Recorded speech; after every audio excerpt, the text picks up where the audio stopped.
नमस्कार, मैं रवीश कुमार। ये भी एक फैशन हो गया है, लोन लिया तो लोन बेभर करो। ये उस बयान का हिस्सा है जो केंद्रीय शहरी विकास मंत्री वेंकैया नायडू ने मुंबई में दिया। किसानों की कर्ज माफी फैशन हो गई है। मुंबई में यह बयान दिया है कि कहीं इससे प्रभावित होकर मुझे लगता है कि उनकी पार्टी के मुख्यमंत्री देवेंद्र फडणवीस कर्ज माफी का अपना फैसला वापस न ले लें। किसानों की कर्ज माफी को फैशन कहने से पहले लगता है कि उन्हें यूपी चुनाव का ध्यान नहीं रहा, जब खुद प्रधानमंत्री कहा करते थे कि हमारी सरकार बनी तो उसकी कैबिनेट की पहली बैठक में किसानों की कर्ज माफी होगी, छोटे किसानों की, और यह बाकायदा बीजेपी के घोषणा पत्र का हिस्सा भी था। भाजपा की सरकार बनते ही इन छोटे किसानों का कर्ज माफ कर दिया जाएगा। तो इस फैशन की शुरुआत किसने की? वेंकैया नायडू को यह सुझाव चुनाव से पहले देना चाहिए था। यूपी और महाराष्ट्र के मुख्यमंत्री को वे अब भी कह सकते हैं कि फैशन बंद कीजिए।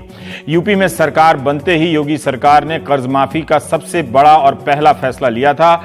महाराष्ट्र इंकार करता रहा, लेकिन किसान आंदोलनों ने मुख्यमंत्री फडणवीस को मजबूर कर दिया कि कर्ज माफी करें। पंजाब को ऐलान करना पड़ा क्योंकि कांग्रेस ने चुनाव में जनता से वादा किया था। फिर कर्नाटक से खबर आई कि वहां भी फसली ऋण माफ करने का ऐलान हुआ। मध्य प्रदेश ने भी कर्ज माफी की एक योजना बनाकर 1000 करोड़ का प्रावधान किया है। 9 साल पहले 2008 में यूपीए सरकार ने कर्ज माफी का ऐलान किया था, लेकिन दोनों में अंतर है।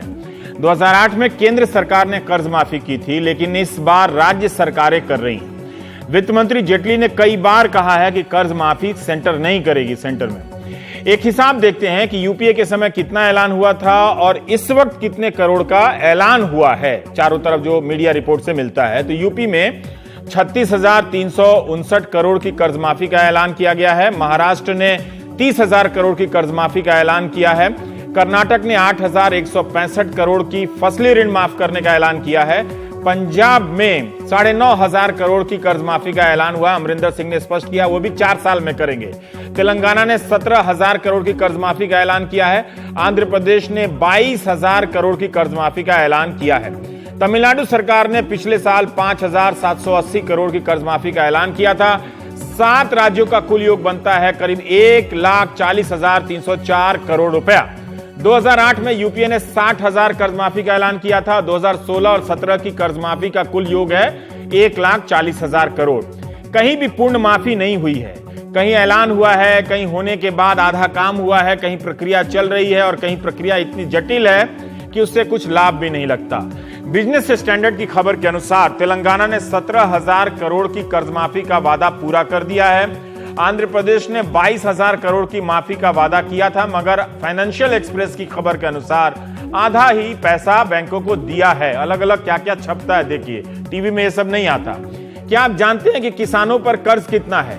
सितंबर 2016 में राज्यसभा में कृषि राज्य मंत्री ने बताया था कि भारत के किसानों पर 30 सितंबर 2016 तक 12,60,000 करोड़ रुपए का कर्जा है। इनमें से 9,57,000 करोड़ का कर्जा व्यावसायिक बैंकों ने किसानों को दिया है।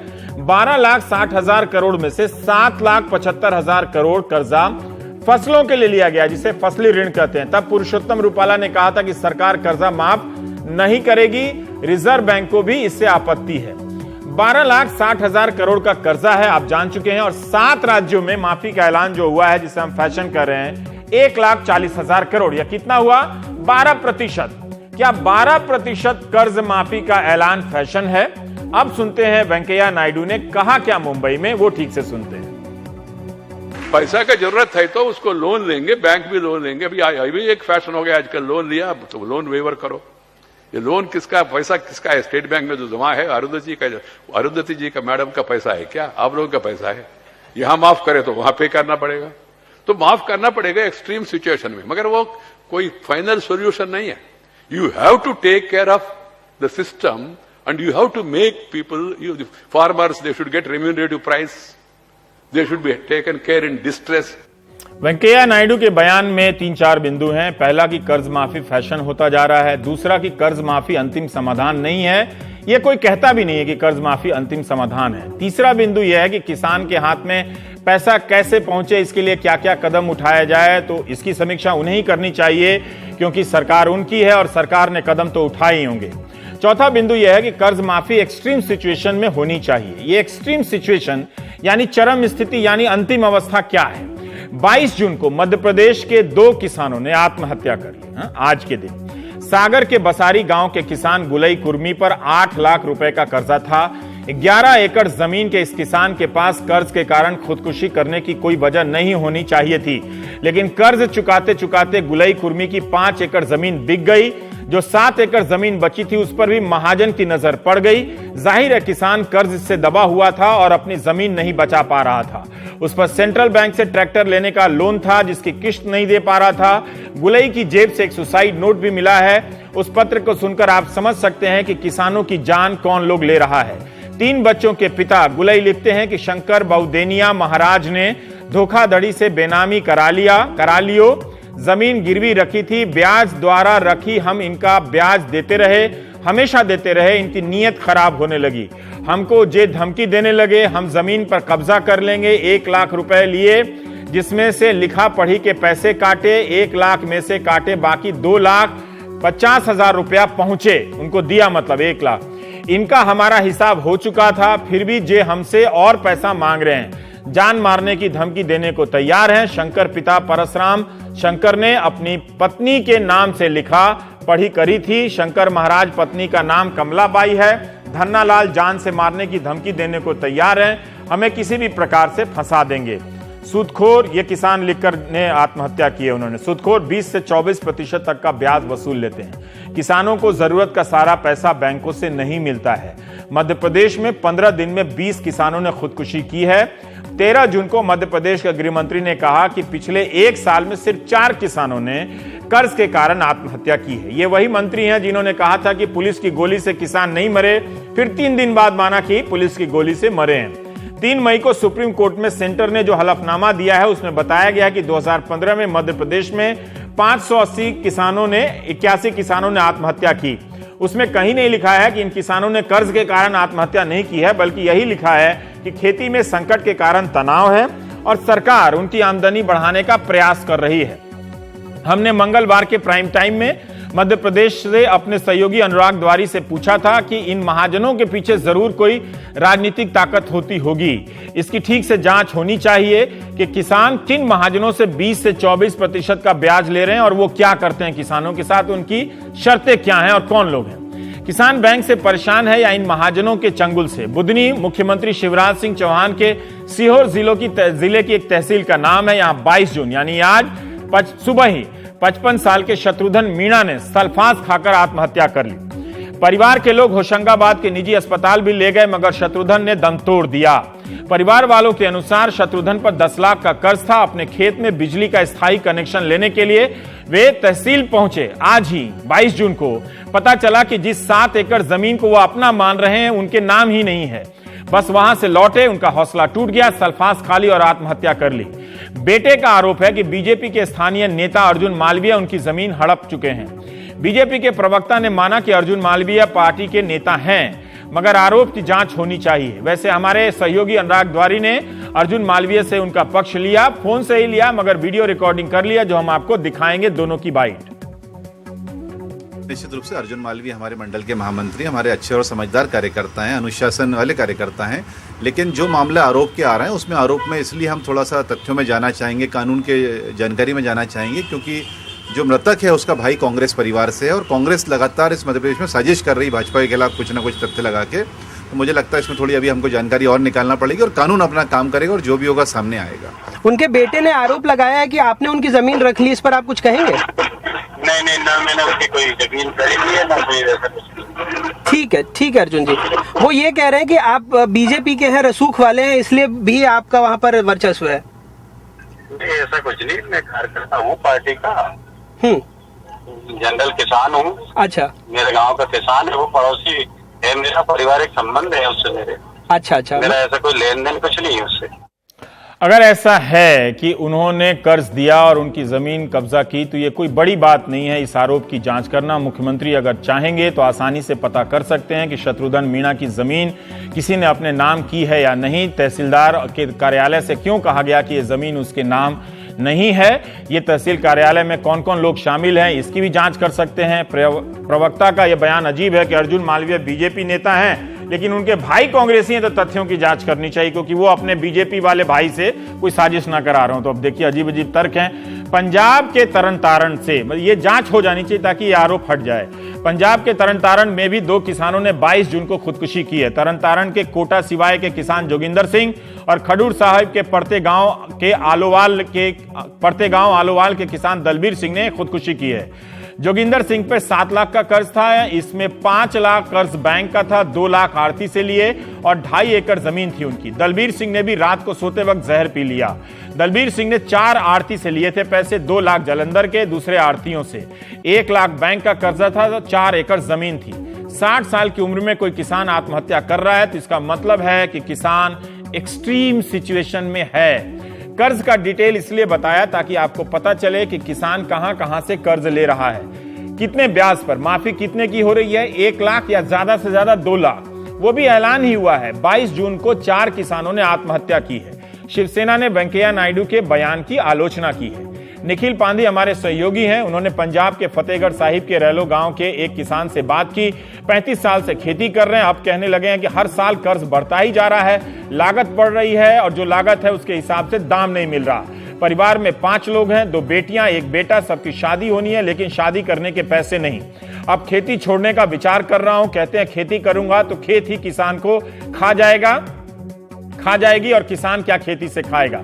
6 बीघा के जोतदार हैं पर 4 लाख का कर्जा है। पिछले साल लुधियाना के साहिबान गांव के जसविंदर सिंह ने अपने 5 साल के बेटे को सीने से लगाया और नहर में कूदकर जान दे दी। क्या यह आसान रहा होगा, अपने बेटे को लगाकर सीने से नहर में कूदना? जसविंदर पर 10 लाख का बैंक लोन था, 1.5 एकड़ की जमीन थी। क्या ये एक्सट्रीम सिचुएशन नहीं है? क्या अगर इसे हम एक्सट्रीम सिचुएशन मानते हैं तो ऐसे किसानों के 10 लाख लोन सरकार माफ करने जा रही है? कहीं भी 1 लाख या 2 लाख से ज्यादा का लोन माफ नहीं है। उसमें भी शर्त है कि 4 एकड़ या 2 एकड़ से ज्यादा वालों का माफ नहीं होगा। तो फिर ये फैशन कैसे हो गया? कई साल पहले, अभी आप जो देख रहे हैं, मैंने रवीश की रिपोर्ट में भिवानी से एक स्टोरी की थी कि वहां कई अस्पताल मिले जिनके बाहर लिखा था कि जहर खाए मरीजों का अस्पताल। ऐसा मैंने कहीं नहीं देखा था। आज भी मैंने भिवानी से अपने सहयोगियों से चेक किया तो उन अस्पतालों की तस्वीर मंगाई। ये अस्पताल मौजूद हैं। एक अस्पताल के बाहर तो स्प्रे भी लिखा है, जहर भी लिखा है, सल्फास भी लिखा है। इस तरह के अस्पताल आपको दिल्ली मुंबई में नहीं दिखेंगे। सल्फास खाने के निश्चित रूप से अलग अलग कारण हैं, लेकिन डॉक्टर ऑफ रिकॉर्ड में कहते हैं कि आर्थिक संकट भी है खेती का जो है उसकी वजह से। तो भारत का किसान जान भी देता है और लाज भी बचा लेता है।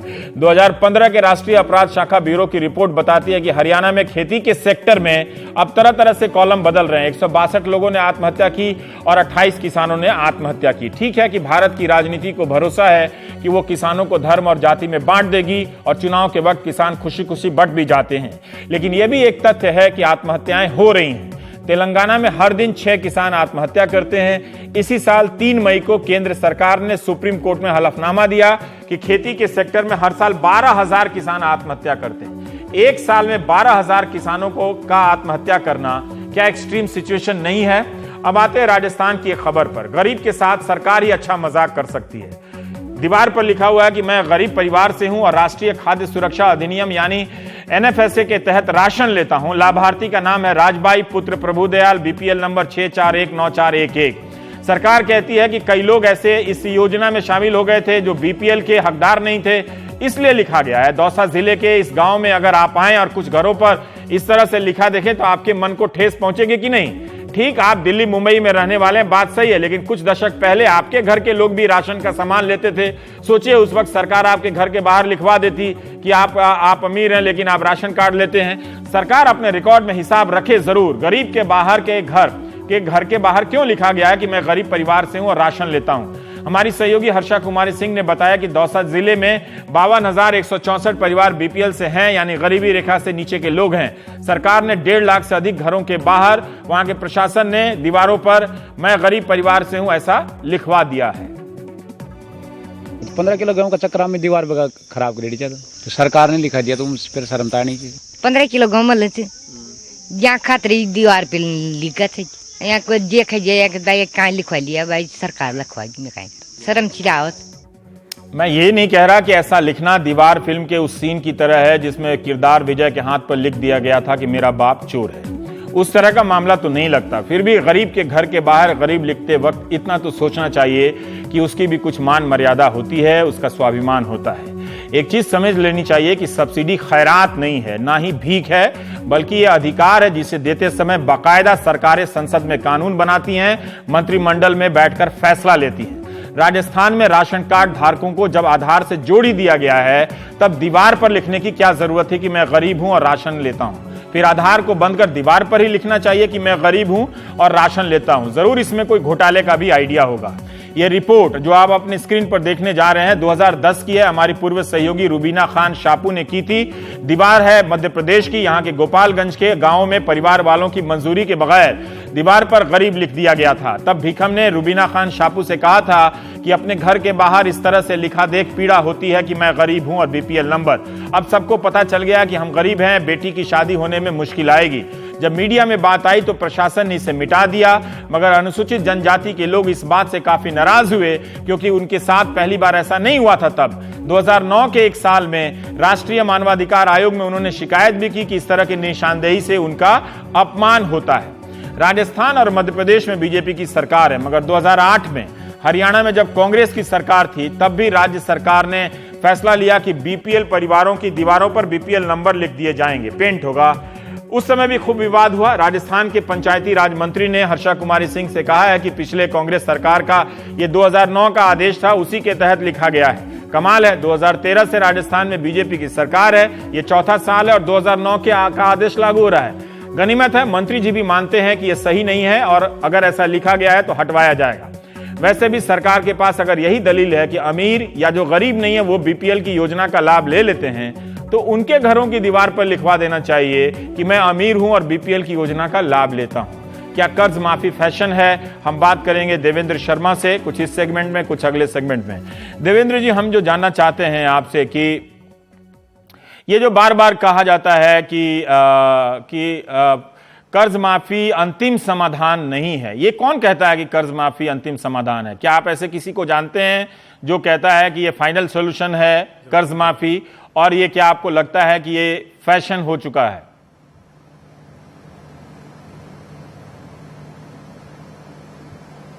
ये बहुत दुर्भाग्य है जो आज वेंकैया नायडू साहब ने कहा कि कर्ज माफी एक फैशन बन चुका है, और ये अगर फैशन बना है तो मुझे ये समझ नहीं आता कि इतने सालों से मैं देखता आ रहा हूं, तकरीबन 7-8 सालों से हर साल हम कॉरपोरेट का जो कर्जा है माफ करते हैं। कभी उनको नहीं कहा गया कि ये उनका जो ये है जो कर्जा माफ हो रहा है उनके लिए वो एक फैशन बन चुका है।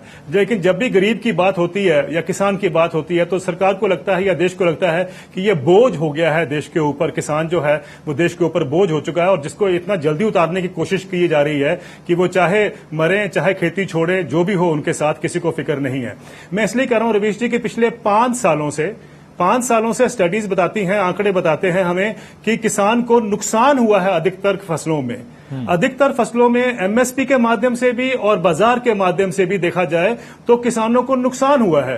5 साल से किसान कम से कम जो है वो नुकसान भुगतते आ रहे हैं, जिसमें पैडी भी है, शुगर केन भी है। हम जानते हैं इस साल दालों का क्या हाल हुआ है, प्याज, टमाटर और आलू, जो भी आप फसल ले लें उसमें किसानों को नुकसान होना पड़ा। मैं इसलिए कहता हूं कि farmer does not only cultivate crops, he also cultivates losses.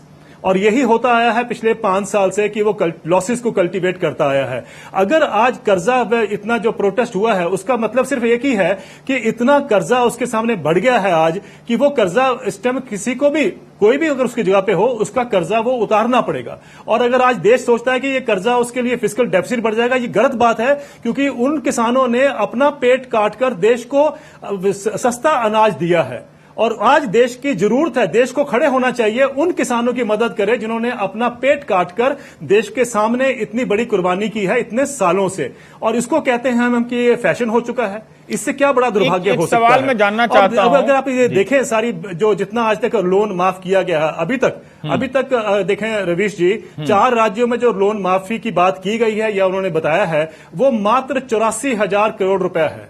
84,000 crore रुपया सिर्फ एक कंपनी भारत भूषण स्टील जो है उसका जो लोन राइट ऑफ करने के लिए गया हुआ है वो भी 80,000 करोड़ रुपया है। और ये देखिए यहां 15 करोड़ लोगों को फायदा होने जा रहा है इसमें। ये 84,000 से 15 करोड़ किसान जो हैं वो कम से कम उनको फायदा होगा। और यहां पर अगर हम देखें कॉर्पोरेट्स में, तो आपने देखा ये अभी 12 कंपनियों के खिलाफ बात जो हो रही है सॉल्वेंसी और बैंकरप्सी के खिलाफ जो करना है, उसमें तकरीबन 2 लाख करोड़ रुपया सिर्फ 12 कंपनियों का है। तो उसमें तो कोई हम फैशन की बात नहीं करते हैं, लेकिन जहां 15 करोड़ किसानों को फायदा होना होता है वहां हम कहते हैं कि यह फैशन हो चुका है। यह कहीं हमारी मानसिकता में प्रॉब्लम है, एज ए पॉलिसी मेकर भी प्रॉब्लम है, क्योंकि हम ये मान के चलते हैं कि गरीब का राइट ऑफ किया जाएगा तो फिस्कल डेफिसिट बढ़ जाएगा। लेकिन जब कॉर्पोरेट्स का राइट ऑफ किया गया तो मैंने आज तक कभी फिस्कल डेफिसिट की बात होती नहीं सुनी है।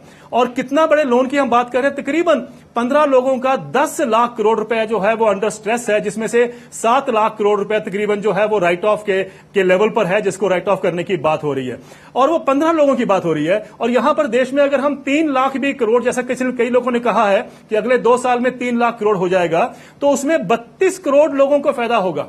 3 लाख करोड़ रुपए में क्या हो जाएगा, जबकि सिर्फ टेलीकॉम सेक्टर का ही अगर हम देख लें, अभी जो बात हो रही है 4 लाख करोड़ रुपए का राइट ऑफ या उसको रिस्ट्रक्चरिंग की बात हो रही है। किसी ने उसको ऑब्जेक्शन नहीं किया, किसी ने फैशन की बात नहीं की है। और किसानों का अगर 32 करोड़ लोगों को अगले 2 साल में 2019 तक फायदा होता है, तो मुझे नहीं समझ आता कि मिडिल क्लास को या शहर के लोगों को उसमें नाराजगी नहीं बल्कि खुश होना चाहिए कि हमने कम से कम अपना शेयर जो है, जो किसानों ने आपका पेट काट के आपको आज तक फीड किया है या आपको इन्फ्लेशन कंट्रोल करने में मदद की है, वो उनका भी दायित्व बनता है जो वो पे बैक कर रहे हैं। देवेंद्र जी, मैं एक बात जानना चाहता हूं कि बहुत से लोग ये समझना चाहते हैं और वो कहते हैं कि एक बार आप लोन माफ करें तो कोई बैंक किसानों को लोन नहीं देगा और फिर किसान कभी लोन नहीं चुकाएंगे।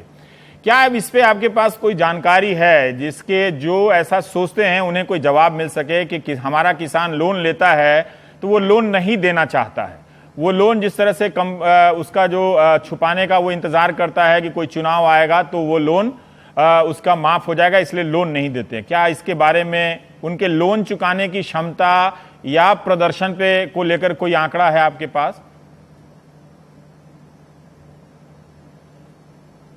देखिए, मेरा ये मानना है कि जहां भी मैं जाता हूं देश में, वहां पर किसान ये कहते हैं कि हमारा लोन मत माफ करो, लेकिन हमें अपनी फसल का दाम दे दो। वो तो लोन नहीं चाहते माफ करना, और वो हर बार ये भी कहते हैं कि इतना कॉर्पोरेट्स का लोन क्यों माफ किया जाता है, वो भी ये बात को जानते हैं। मैं पहले एक बात आपसे थोड़ा सा एक इन्फॉर्मेशन देना चाहूंगा कि अभी जो स्टैंडिंग कमेटी पार्लियामेंट की थी जिसने ये नॉन परफॉर्मिंग एसेट को स्टडी किया था, उनकी जो रिपोर्ट अभी आई है उसमें ये कहा गया है कि तकरीबन 7 लाख करोड़ रुपए का जो अभी नॉन परफॉर्मिंग एसेट है उसमें 70% कॉर्पोरेट्स का है, सिर्फ 1% जो है वो किसानों का है। अब देखिए, 1% किसानों का, और वो भी उनके हालात के बाहर होता है, क्योंकि मौसम आप जानते हैं, कभी सूखा कभी बारिश, ये सब उसको झेलना पड़ता है, और भी कीड़े और ये सब प्रॉब्लम जो उसके हाथ में नहीं है, उसको करने के बावजूद भी उसका 1% सिर्फ डिफॉल्ट है। ये बहुत बड़ी बात है, ये बहुत बड़ा मैसेज है। लेकिन ये सोचना कि भाई किसान चाहता है कर्जा माफी हो, ये बिल्कुल गलत धारणा है। किसान को उसका दाम दे दीजिए। अब दाम कैसे बनाया जाता है ये हमें समझने की जरूरत है। हमारा जो मिनिमम सपोर्ट प्राइस है वो तो सिर्फ कॉस्ट ऑफ प्रोडक्शन को कवर करता है, यानी जो उसने खर्चा किया है किसान को मिल जाता है। तो किसान ने अपने बच्चे भी पालने हैं, उनको पढ़ाना भी है, उनकी शादियां भी करनी है, हॉस्पिटल के खर्चे भी हैं। आज ये सिचुएशन है रवीश जी कि एनएसएसओ का आंकड़ा कहता है कि हमारे देश में 70% किसान जो हैं उनके पास 1 हेक्टेयर से जमीन कम है, 1 हेक्टेयर से कम जमीन है उनके हाथ में, और वो सब के सब जो है वो उनका जो खर्चा है वो उनकी आमदनी से ज्यादा है।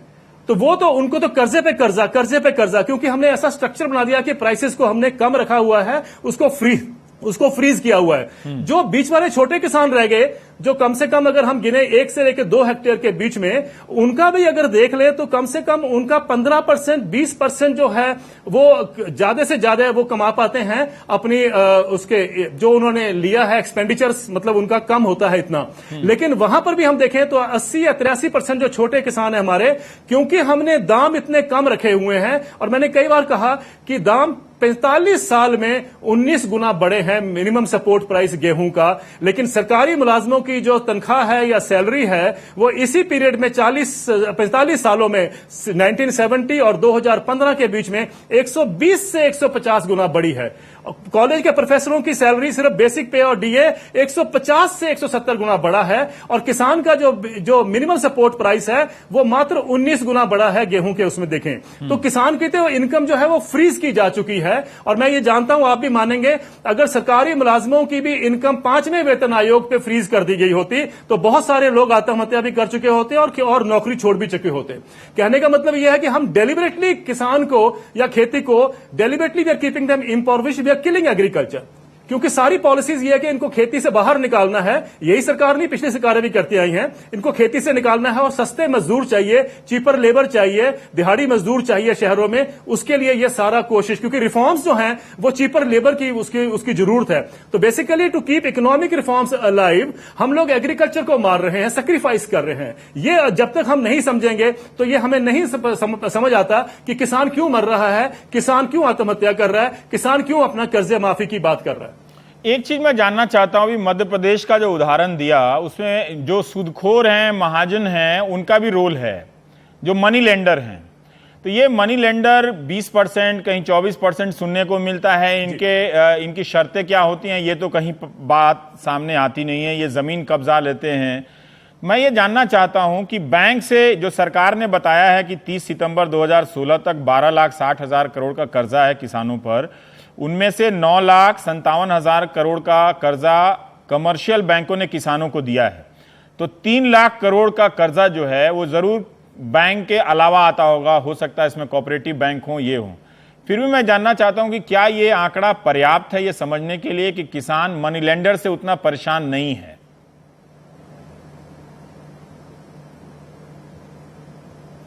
अभी जो सबसे लेटेस्ट जो रिपोर्ट आई है नेशनल क्राइम रिकॉर्ड ब्यूरो की, जो 2015 तक की सुसाइड का आंकलन करता है या 2015 की सुसाइड का आंकलन करता है, उसका यह कहना है कि 80% जो आत्महत्याएं हो रही हैं वो बैंक लोन के करके हो रही हैं। ये बड़ा, हम नॉर्मली कहते हैं कि जो मनी लेंडर्स के लोन हैं वो रिस्पॉन्सिबल हैं, लेकिन ये 2015 की रिपोर्ट कहती है कि 80% जो सुसाइड्स हैं वो बैंक लोन के करके हो रही है। ये हमें पहले एक तो बात ये स्पष्ट मैं कर दूं। दूसरी बात है कि टोटल देश का जो आपने कहा 12,60,000 करोड़ रुपए कर्जा है किसानों के ऊपर, उसमें से तकरीबन 44% ये माना जाता है कि वो जो है वो आड़तियों से या मनी लेंडर से आता है, और अधिकतर जो बाकी रह गया है वो बैंकिंग सिस्टम से आता है या कोऑपरेटिव बैंक से, उनसे आता है। एक इसमें 2 प्लेयर और हैं जिनकी बात नहीं होती है कभी भी। एक, वो दोनों ऑर्गेनाइज्ड हैं। मनी लेंडर तो हम मान के चलते हैं कि अनऑर्गेनाइज्ड है और वो जो भी करता है वो सबके सामने है कि बहुत किसान को एक्सप्लॉइट करता है। लेकिन एक नॉन बैंकिंग फाइनेंशियल कंपनी भी होती है रवीश जी, ये 11-12 कंपनियां हैं। अब देखिए, बड़े इंटरेस्टिंग बात है कि नॉन बैंकिंग जो फाइनेंशियल कंपनीज हैं ये ऑर्गेनाइज्ड हैं, और इनके अगर आप देखो स्टॉक्स इनके हर एक चीज के बढ़ते जाते हैं, किसानों की आत्महत्या भी बढ़ती जाती है। अब जब ये ट्रैक्टर का लोन फाइनेंस करती हैं तो ये तकरीबन 14 से लेकर 18% के बीच में ट्रैक्टर का लोन फाइनेंस किया जाता है। ठीक है, नया ट्रैक्टर जो लेते हैं। जब मर्सिडीज कार की हम बात करते हैं फाइनेंस के लिए तो 6% पे लोन उसमें दिया जाता है। और दूसरा, जब ये सेकंड हैंड ट्रैक्टर जब ये फाइनेंस करती हैं ये कंपनियां, तो आपको हैरानगी होगी 24 से 27% ये रेट चार्ज करती हैं। अभी इसकी कोई बात नहीं होती है। मनी लेंडर को तो हम बदनाम करते ही हैं, आड़तिया तो काम पे आता है उनके, लेकिन ये नॉन बैंकिंग फाइनेंशियल कंपनी का जो रोल है ये भी हमें बहुत समझने की जरूरत है। बैंक खुद लोन देना नहीं चाहते, वो नॉन बैंकिंग की तरफ डाइवर्ट कर देते हैं। आज मैंने दूसरी बात है कि माइक्रो फाइनेंस इंस्टीट्यूट भी होते हैं। माइक्रो फाइनेंस इंस्टीट्यूट देख लें तो उनकी जो एवरेज है रेट ऑफ इंटरेस्ट वो 20 और 24 के बीच में आता है। ये और 20 और 24 के बीच में आता है। देवेंद्र जी, कारण है कि किसान के ऊपर चाहे वो ऑर्गेनाइज्ड हो या अनऑर्गेनाइज्ड हो। जी, मैं एक ब्रेक लूंगा, लेकिन आप दर्शक समझ भी रहे हैं कि गाय बकरी पे चर्चा नहीं होने से कितनी महत्वपूर्ण बातें सामने आती हैं। किसान जो ट्रैक्टर खरीदता है, नया खरीदता है तो भी 12 से 14% का उसको ब्याज देना पड़ता है, मर्सिडीज से ज्यादा, और पुराना खरीदता है तो 20%। ये कौन से हिसाब से, ये कहां पढ़ाया जाता है, हार्वर्ड में या हरियाणा में? ब्रेक के बाद हम बात करेंगे इन्हीं कर्ज के तमाम पहलुओं के बारे में देवेंद्र शर्मा से।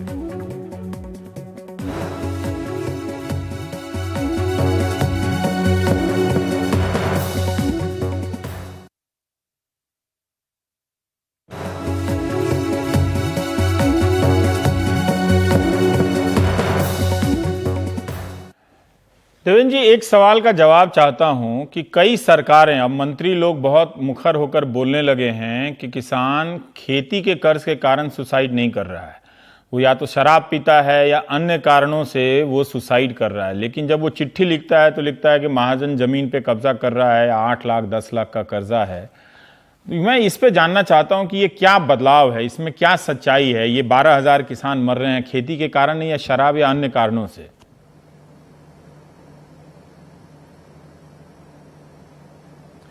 आपने अपने शुरुआत में अपने के बात पैकेज में कहा था कि एक किसान पंजाब का जिसने 10 लाख का कर्जा था, उसने अपने 5 साल के बच्चे को पहले तो छाती से बांधा और फिर वो नहर में कूदा और लिख के ये मैसेज छोड़ गया कि मुझे ये मालूम है कि मेरा बेटा अपनी सारी जिंदगी में ये 10 लाख कर्जा नहीं उतार सकेगा। आप देखिए ये कितना बड़ा एक मैसेज था जो आपने बताया अपने शुरुआत के जो आपने अपने वक्तव्य में। और दूसरा मैं बताऊं कि अभी महाराष्ट्र में एक लड़की ने आत्महत्या की है, अपने ही घर के कुएं में जंप कर गई और उसने इस चिट्ठी में ये लिखा है कि मेरे पिता पिछले 3 साल की फसलें फेल होने के बाद उनके ऊपर इतना कर्जा है और वो मेरी शादी के लिए और कर्जा ले रहे हैं। मैं जानती हूं कि वो कर्जा जिंदगी भर में नहीं निकाल सकेंगे, इसलिए मैं आत्महत्या कर रही हूं।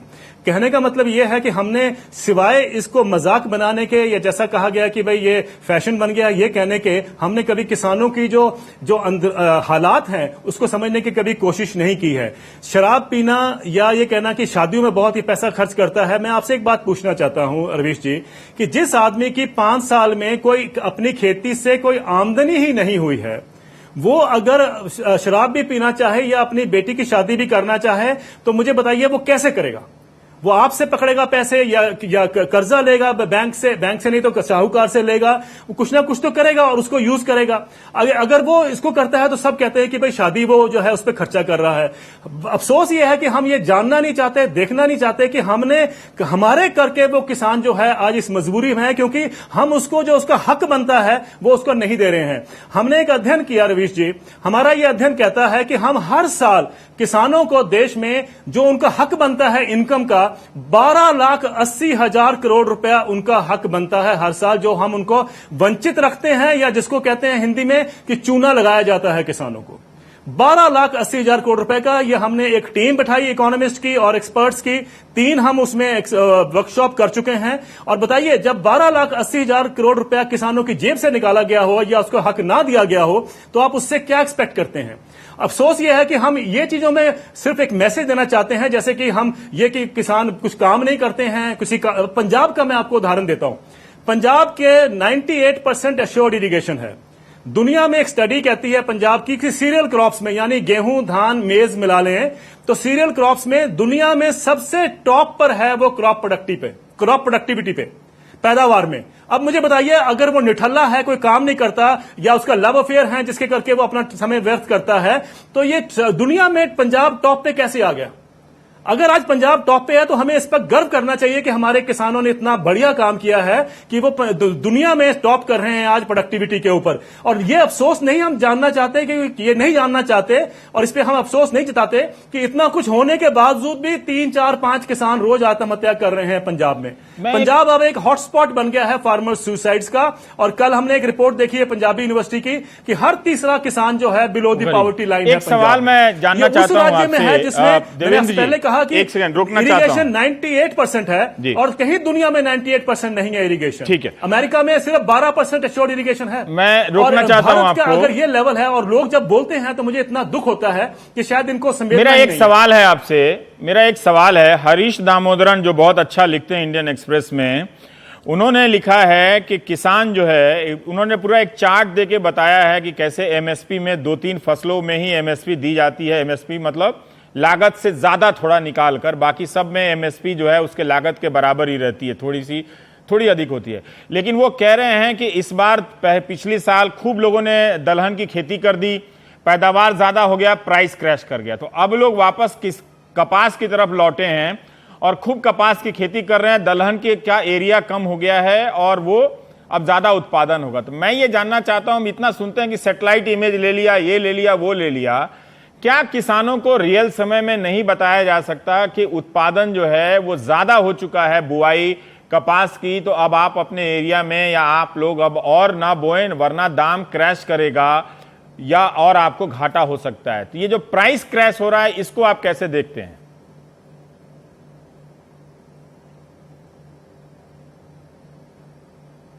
रविश, ऑडियो प्रॉब्लम है तो मैं पूरा समझ नहीं पाया कि क्या सवाल था, और बहुत धीमी गति में मेरे पास आवाज आई। लेकिन मैं, अगर आप उस पत्रकार हमारे दामोदरन साहब की बात कर रहे हैं, मैं उनका बहुत प्रशंसक भी हूं और देखता हूं उनके राइटअप्स, पर अगर मुझे थोड़ा समझ आ गया मुझे करेक्ट कर दीजिए अगर मैं गलत नहीं चला गया हूं। ये अक्सर कहा जाता है कि भाई हमारे देश के जो प्लानर्स हैं, ये भी प्लानर्स भी कहते हैं, नीति आयोग भी कहता है कि सबसे बड़ी दिक्कत जो है वो ये है कि हमारी प्रोडक्टिविटी बहुत कम है। अगर मैं ठीक आपका सवाल समझा हूं तो नहीं, प्राइस क्रैश के बारे में पूछा रवीश जी। हाँ। तो मैंने आपको एक उदाहरण तो अभी दिया कि ये जो ज्यादा बो देने से प्राइस क्रैश हो जाता है, तो इसका कोई उपाय नहीं है? जो दाम में ज्यादा उत्पादन हो गया तो दाम गिर गया, संक्षेप में। हाँ, ये बिल्कुल आपने ठीक कहा कि इस साल हमने देखा है कि बम्पर क्रॉप हुई है, और बम्पर क्रॉप के होने पर ही क्राइसिस हुआ। जो उनको हिट किया है वो ये है कि भाई प्राइसेस क्रैश कर गए हैं। हाँ। यही एक कारण था कि हमारे जो नीति निर्धारक थे, जब हरित क्रांति की शुरुआत होनी थी रवीश जी, हाँ। तब उन्होंने मिनिमम सपोर्ट प्राइस का गठन किया था। हाँ। मिनिमम सपोर्ट प्राइस का गठन का मतलब ये था कि अगर जब प्राइसेस क्रैश करेंगे, पैदावार बढ़ेगी तो प्राइसेस क्रैश करेंगे, और जब प्राइसेस क्रैश करेंगे मुझे तो रोकना पड़ेगा, समय नहीं है इसमें क्योंकि वो राष्ट्रपति चुनाव, अब समय नहीं है। मैं इस वाले पहलू पर आपसे फिर किसी और शो में पूछ लूंगा। बहुत बहुत शुक्रिया, आपने इतनी जानकारी दी। लेकिन ये खबर भी महत्वपूर्ण और दिलचस्प है। मीरा कुमार बनाम रामनाथ कोविंद।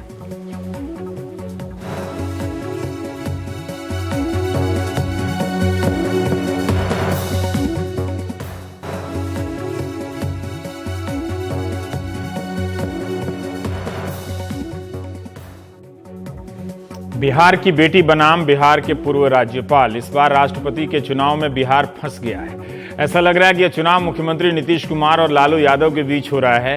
वैसे जिस दलित कार्ड को एनडीए ने पेश किया, विपक्ष ने भी उसी दलित कार्ड के तहत मीरा कुमार को सामने कर दिया है। कुछ दिन में लोग भूल न जाएं कि यह राष्ट्रपति का चुनाव नहीं है, बल्कि भारत में दलित कार्ड का चुनाव हो रहा है। कांग्रेस अध्यक्ष सोनिया गांधी की अगुवाई में 17 विपक्षी पार्टियों की बैठक में मीरा कुमार को विपक्ष की ओर से उम्मीदवार चुना गया है। सीपीएम के महासचिव सीताराम येचुरी ने कहा है कि विपक्ष ने मीरा कुमार को एक राय से चुना। बीएसपी अध्यक्ष मायावती ने भी मीरा कुमार का समर्थन कर दिया है। मायावती ने रामनाथ कोविंद की उम्मीदवारी के ऐलान के दिन ही कह दिया था कि विपक्ष अगर बेहतर दलित उम्मीदवार नहीं उतारेगा तो उनकी पार्टी का रुख रामनाथ कोविंद के प्रति सकारात्मक रहेगा। मायावती ने कहा कि मीरा कुमार रामनाथ कोविंद से ज्यादा काबिल और लोकप्रिय हैं। सूत्रों के मुताबिक विपक्ष की बैठक में शामिल एनसीपी नेता शरद पवार ने कांग्रेस नेता सुशील कुमार शिंदे या जाने माने अर्थशास्त्री भालचंद्र मुंगेकर को उम्मीदवार बनाने की अपील की। ये दोनों भी दलित समुदाय से आते हैं, लेकिन बाकी पार्टियों के नेताओं ने मीरा कुमार का ही समर्थन किया। हालांकि एनडीए के पास अपने उम्मीदवार रामनाथ कोविंद की जीत के लिए 60% से ज्यादा वोट हैं, लेकिन विपक्ष उन्हें बिना चुनौती दिए जीतने नहीं देना चाहता। विपक्ष का कहना है कि यह दरअसल विचारधाराओं की लड़ाई है। क्या मीरा कुमार बिहार की बेटी के नाम पर नीतीश को मना लेंगी? क्या उनसे समर्थन मांगने जाएंगी? इस बैठक के बाद आरजेडी के अध्यक्ष लालू प्रसाद यादव ने अपने गठबंधन सहयोगी और बिहार के मुख्यमंत्री से अपील की है कि वो एनडीए के उम्मीदवार को समर्थन देने का अपना फैसला बदले। लेकिन जेडीयू के प्रवक्ता पवन वर्मा ने कह दिया है कि उम्मीदवार को लेकर उनकी पार्टी ने अपना मन नहीं बदलेंगे, बना लिया है, अब बदलने का सवाल ही नहीं उठता। हम रामनाथ कोविंद की उम्मीदवारी का ही समर्थन करते रहेंगे। विपक्ष सिर्फ एक सांकेतिक लड़ाई लड़ रहा है, वो जीत नहीं सकता। मीरा कुमार का संक्षिप्त परिचय यह है कि वो उप प्रधानमंत्री दलित नेता जगजीवन राम की बेटी हैं। विपक्ष अब जगजीवन राम के साथ क्या हुआ वो भी अब उभारेगा। भारतीय विदेश सेवा में रही मीरा कुमार 1985 में पहली बार यूपी के बिजनौर से जब सांसद बनी तो उस चुनाव में उन्होंने रामविलास पासवान और मायावती को हराया था। वो 5 बार लोकसभा की सांसद रही हैं। मनमोहन सिंह की पहली सरकार में महिला व बाल कल्याण मंत्री बनी। मनमोहन सरकार के दूसरे दौर में 2009 से 14 तक लोकसभा की स्पीकर रही। इस पद को संभालने वाली वो देश की पहली महिला थी।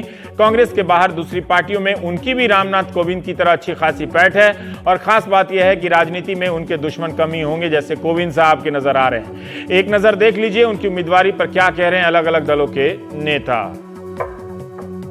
Shrimati Meera Kumar has been selected unanimously by one and all for the forthcoming राष्ट्रपति इलेक्शन। कि यूपीए व अन्य विपक्षी पार्टियों की उम्मीदवार श्रीमती मीरा कुमार बीजेपी व एनडीए के उम्मीदवार से ज्यादा लोकप्रिय व काबिल भी है।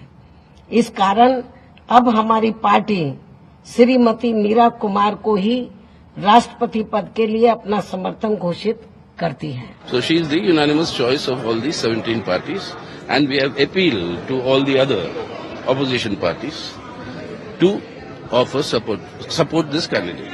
बार बार अपील करेंगे नीतीश कुमार को कि आपका पार्टी का निर्णय गलत है। हम खतरा नहीं पैदा करने वाले हैं। हम सरकार पर हम नहीं सरकार पर हम खतरा नहीं। हम बीजेपी के और हमारा ये फैसला हो गया कि मीरा कुमार को हम लोग वोट देंगे। राष्ट्रपति चुनाव के लिए प्रत्याशी बनाया है, उनका धन्यवाद देना चाहती हूँ और मुझे अत्यधिक प्रसन्नता है, बहुत ज्यादा खुशी है इस बात की कि विपक्ष एक मत हो गया है उसकी एकता को लेकर के, और यह एकता दर्शाती है कि वो सारी शक्तियां जो